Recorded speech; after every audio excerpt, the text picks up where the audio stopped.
Hello hi it's Saturday vlog. ಬೆಳಗ್ಗೆ 5 ಗಂಟೆಯಿಂದ ಅಡುಗೆನ ಶುರು ಮಾಡ್ಕೊಂಡಿದ್ದೀವಿ. ಅಕ್ಕ ಅಡುಗೆಗೆ ಏನೆಲ್ಲ ಬೇಕೋ ಅದನ್ನೆಲ್ಲ ಬಿಡಿಸ್ಕೊಳ್ತಿದ್ದಾಳೆ. ಈ ಕಡೆ ಬಂದರೆ ನೀರನ್ನು ಬಿಸಿಗಿಟ್ಟಿದ್ದೀನಿ ಕಾಳು ಹಾಕಿ ಬೇಯಿಸ್ಲಿಕ್ಕೆ. ಈಗ ಟೈಮ್ ಬಂದು 7 ಗಂಟೆ ಆಗಿದೆ. ಮುಕ್ಕಾಲು ಭಾಗ ಅಡುಗೆನೂ ಸಹ ರೆಡಿ ಆಗಿದೆ. ಇಲ್ಲಿ ಅಮ್ಮ ಕಸ ಗುಡಿಸಿ ಹೊಸ್ಲಿಗೆ ರಂಗೋಲಿಯನ್ನು ಹಾಕ್ತಿದ್ದಾಳೆ.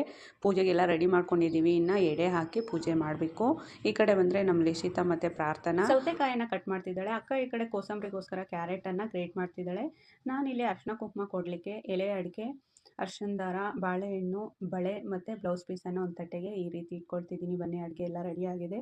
ಹಪ್ಪಳ, ಕಾಳು ಸಾರು, ಮುದ್ದೆ, ಪಲ್ಯ, ಕೋಸಂಬರಿ, ಶಾವಿಗೆ ಬಾತು ಮತ್ತು ರಸಮ್ಮು, ವೈಟ್ ರೈಸ್ ಇದಿಷ್ಟು ಇವತ್ತಿನ ಹಬ್ಬದ ಊಟ. ಈಗ ಮಧ್ಯಾಹ್ನ ಆಗಿದೆ. ಸುಮಾರು 1 ಗಂಟೆ 2 ಗಂಟೆ ಆಗಿರ್ಬೋದು. ಆಲ್ಮೋಸ್ಟ್ ಒಂದು 15ರಿಂದ 20 ಜನ ಊಟ ಮಾಡ್ಕೊಂಡು ಹೋದ್ರು. ಈಗ ನಾನು ಬಡಿಸ್ಕೊಂಡಿದ್ದೀನಿ. ಹಬ್ಬ ಅಂದಮೇಲೆ ಬಾಳೆ ಎಲೆಯಲ್ಲಿ ಊಟ ಮಾಡೋದೇ ಒಂಥರ ಚಂದ.